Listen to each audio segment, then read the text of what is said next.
Hai dan Assalamualaikum warahmatullahi wabarakatuh.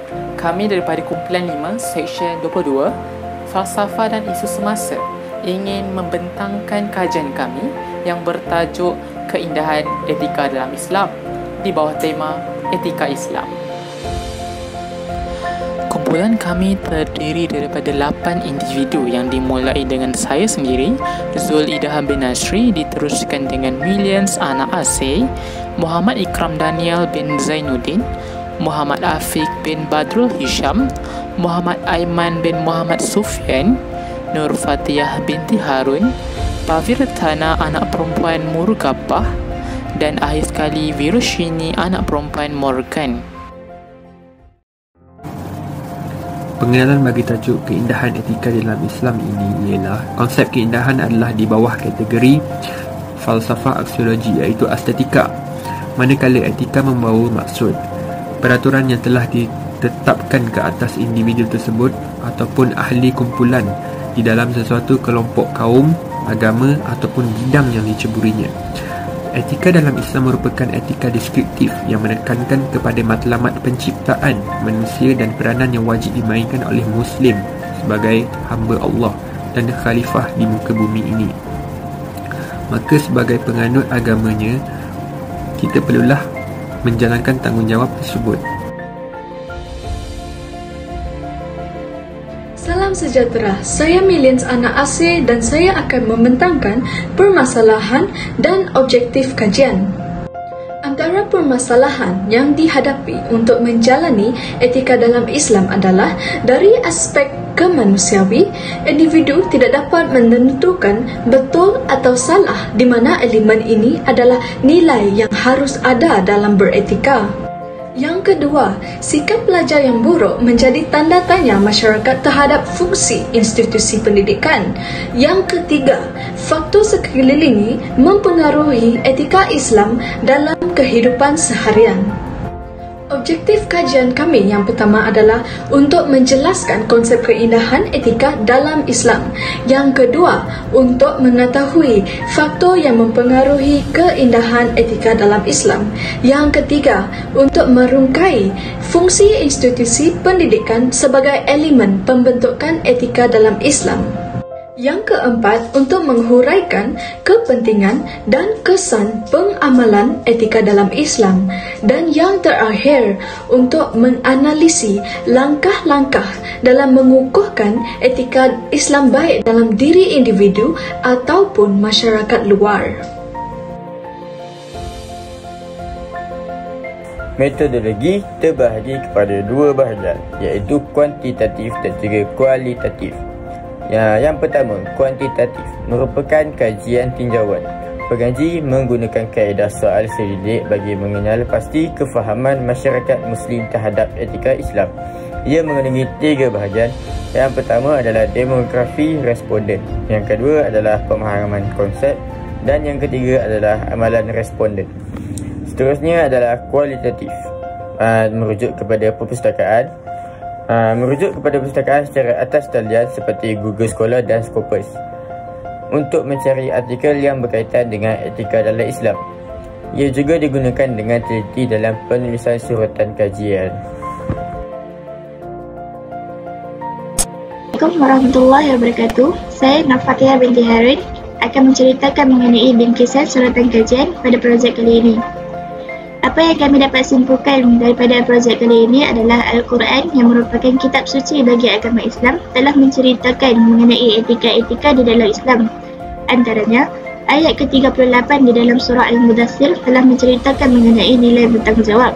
Manakala, ayat ke-283 di dalam surah Al-Baqarah telah menceritakan mengenai nilai amanah. Dan akhir sekali, ayat ke-88 di dalam surah Al-Hijr telah menceritakan mengenai nilai merendah diri. Dan apa yang dapat kami simpulkan daripada kajian kali ini adalah agama Islam sering mendorong umatnya untuk menuju ke arah kebaikan. Malah, setiap individu haruslah menerapkan nilai-nilai etika di dalam diri bagi mendorong diri untuk memendung menjadi seorang insan yang mulia.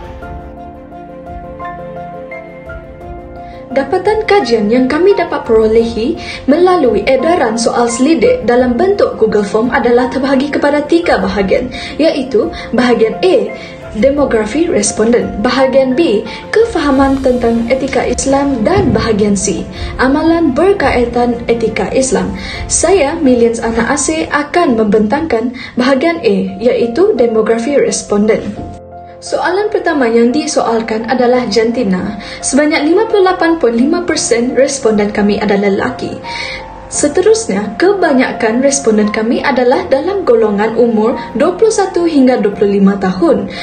Sehubungan dengan itu, kebanyakan responden kami adalah daripada etnik Melayu, diikuti dengan Cina, India dan lain-lain.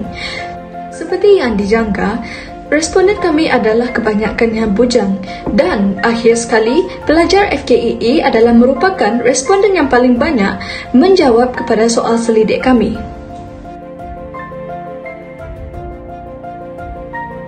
Hai, Assalamualaikum. Saya Muhammad Ikram Daniel Zainuddin. Jadi saya akan menyambung sesi perbincangan mengenai bahagian A, iaitu kami memfokuskan tentang kefahaman dalam etika Islam.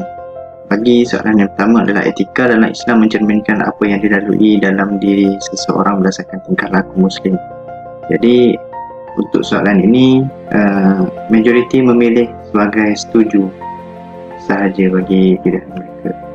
Soalan kedua adalah pendidikan awal kanak-kanak atau segala bentuk didikan akan membentuk etika yang mantap dalam diri individu Muslim. Bagi soalan kedua ini adalah majoriti memilih sangat setuju, iaitu 67%. Untuk etika dalam Islam sentiasa berpandukan panduan dalam Al-Quran dan As-Sunnah. Jadi majoriti juga adalah sangat bersetuju tentang soalan ini. Yang kesembilan adalah keindahan sesuatu etika bergantung kepada cara penyampaian etika tersebut kepada komuniti lain. Juga majoriti memilih sangat bersetuju. Etika seperti amanah, setia, jujur, bertanggungjawab dan berkasih sayang adalah contoh etika yang dituturkan dalam Islam. Sebanyak 67.9% responden memilih sangat bersetuju. Dan yang terakhir adalah pengamalan dan penghayatan etika. Ini adalah salah satu tujuan hidup manusia di dunia, iaitu tanggungjawab dakwah dan tugas sebagai hamba Allah untuk beribadat. Majoriti sangat bersetuju dan terdapat minoriti yang mempunyai masalah dengan soalan ini, iaitu sebanyak 1.9%, kerana dia sangat tidak bersetuju. Kita kembali kepada bahagian C dapatan kajian, iaitu berkenaan soalan amalan responden terhadap etika dalam Islam. Pada bahagian ini terdiri daripada 6 soalan, iaitu daripada soalan 12 hingga soalan 17. Soalan 12 dan 13 merupakan statement etika positif. Soalan 14 hingga 17 merupakan statement etika yang buruk, negatif. Jadi, pada dapatan kajian kali ini, kami memihak kepada statement positif, dan soalan statement negatif iaitu etika yang buruk, kami mendapati bahawa responden ada yang menyetujui statement berikut. Secara kesimpulan, masyarakat Muslim pada sampel kajian kali ini adalah yang masih membelenggu antara baik dan buruk sesuatu etika itu. Berdasarkan kepada hasil kajian, dapatlah dibincangkan bahawa tahap pengamalan nilai etika Islam di kalangan rakyat Malaysia berada pada tahap sederhana. Ada juga sebahagian mengamalkan nilai etika Islam, manakala ada juga sebahagian yang tidak mengamalkan etika Islam dalam kehidupan seharian. Banyak peristiwa yang kurang beretika seperti pemberian dan penerimaan rasuah, penipuan dalam peperiksaan dan sebagainya, kerana ada yang tidak mengikuti etika Islam dan menolak pengamalan etika Islam dalam kehidupan seharian. terdapat beberapa cadangan daripada kami untuk memperkuatkan penerapan etika Islam dalam komuniti Melayu. Beberapa langkah dan inisiatif perlulah diambil dan dilaksanakan oleh pelbagai pihak tertentu. Sebagai contoh, mula-mulanya ahli keluarga. Ahli keluarga perlulah memberi didikan agama yang sempurna kepada anaknya. Ini kerana didikan agama menekankan tentang pengamalan konsep etika dalam Islam, dan daripada itu anaknya dapat memiliki keimanan yang mantap. Sebagai contoh, ibu bapa perlulah menghantar anak-anaknya mengikuti kelas pengajaran agama. Seterusnya, pihak sekolah perlulah memainkan peranannya dengan menerapkan etika Islam dalam pembelajaran dan pengajaran seharian PDP, seperti subjek pendidikan Islam dan juga tasawuf Islam di sekolah. Lepas tu, akhir sekali, pihak kerajaan pula perlulah memperketatkan undang-undang bagi individu yang tidak mematuhi etika dalam kehidupan. Kerajaan perlulah memberi hukuman yang berat supaya mereka tidak akan mengulangi kesalahan tersebut.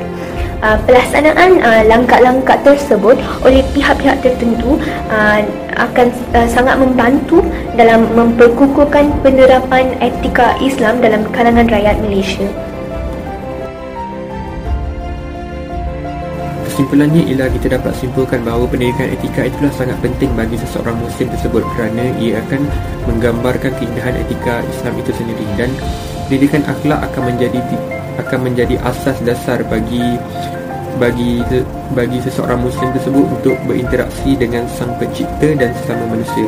Maka beberapa etika dan garis panduan perlulah dipatuhi oleh individu Muslim tersebut untuk mengelakkan unsur-unsur negatif, dan dalam pada masa yang sama kita dapat melihat Islam berkembang kerana kepribadian yang baik daripada seseorang Muslim itu akan dapat dimanfaatkan oleh orang lain. Maka dengan mengakhiri kesimpulan itu tadi, maka berakhirlah sesi perbincangan kumpulan kami. Terima kasih ucapkan kepada para pendengar, terutama sekali pensyarah kami iaitu Dr. Cik Adnan selaku para penilai pembincangan kali ini.